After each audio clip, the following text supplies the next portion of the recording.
राहुल गांधी के एक बयान के बाद बदल चुके हैं मध्य प्रदेश के चुनावी समीकरण। राहुल गांधी के इस बयान से मध्य प्रदेश की जनता ने कर दिया बीजेपी के खिलाफ बहुत बड़ा दंगा।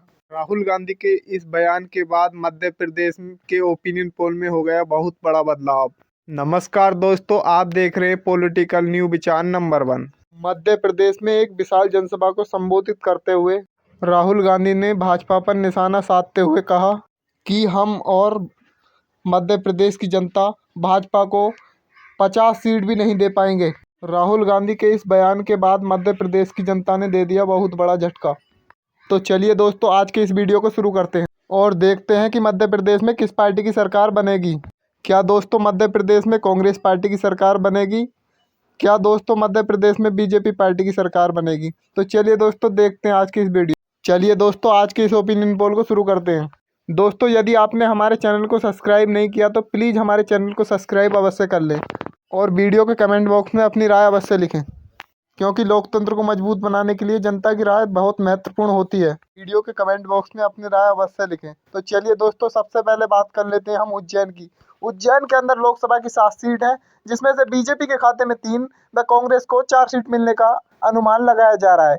यहाँ पर बीजेपी को काफ़ी नुकसान का सामना करना पड़ सकता है।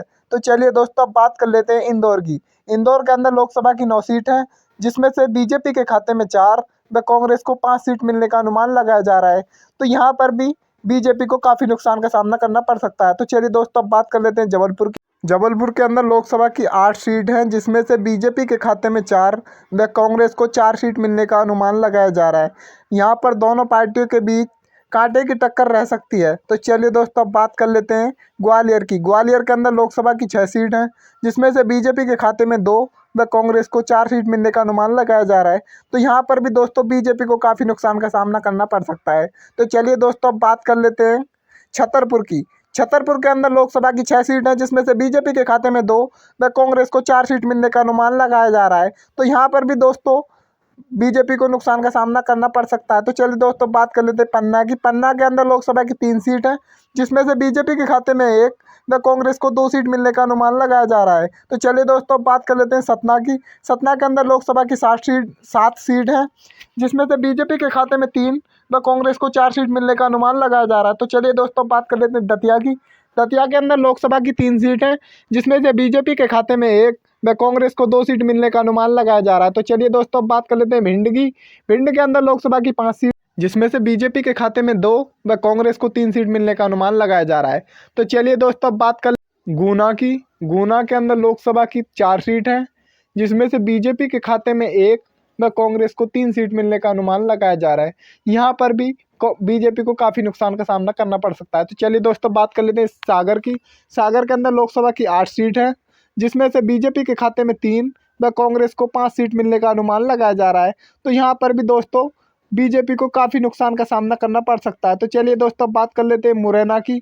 मुरैना के अंदर लोकसभा की 6 सीट है, जिसमें से बीजेपी के खाते में 2 व कांग्रेस को 4 सीट मिलने का अनुमान लगाया जा रहा है। दोस्तों मुरैना के अंदर भी बीजेपी को काफ़ी नुकसान का सामना करना पड़ सकता है। तो चलिए दोस्तों, अब बात कर लेते हैं शिवपुरी की।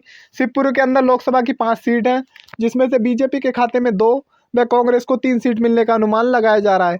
तो अब दोस्तों बात कर लेते हैं रतलाम की। रतलाम के अंदर लोकसभा की 5 सीट है, जिसमें से बीजेपी के खाते में 2 व कांग्रेस को 3 सीट मिलने का अनुमान लगाया जा रहा है।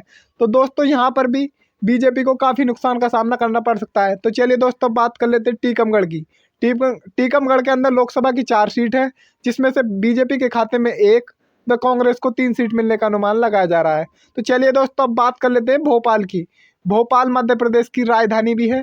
तो चलिए दोस्तों, अब यहाँ पर भोपाल के अंदर लोकसभा की 7 सीट है, जिसमें से बीजेपी के खाते में 2 व कांग्रेस के खाते में 5 सीट मिलने का अनुमान लगाया जा रहा है। दोस्तों यहाँ पर भी बीजेपी को काफ़ी नुकसान का सामना करना पड़ सकता है। तो चलिए दोस्तों, बात कर लेते हैं सिंगरौली की। सिंगरौली के अंदर लोकसभा की 3 सीट है, जिसमें से बीजेपी के खाते में 1 व कांग्रेस को 2 सीट मिलने का अनुमान लगाया जा रहा है। तो यहाँ पर भी दोस्तों काफ़ी नुकसान का सामना हो सकता है। तो चलिए दोस्तों, बात कर लेते हैं रीवा की।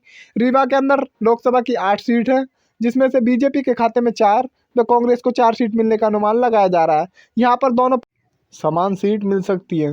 तो दोस्तों यदि आपने हमारे चैनल को अभी तक सब्सक्राइब नहीं किया तो प्लीज़ हमारे चैनल को सब्सक्राइब अवश्य कर लें और वीडियो के कमेंट बॉक्स में अपनी राय अवश्य लिखें, क्योंकि जनता की राय लोकतंत्र को मजबूत बनाती है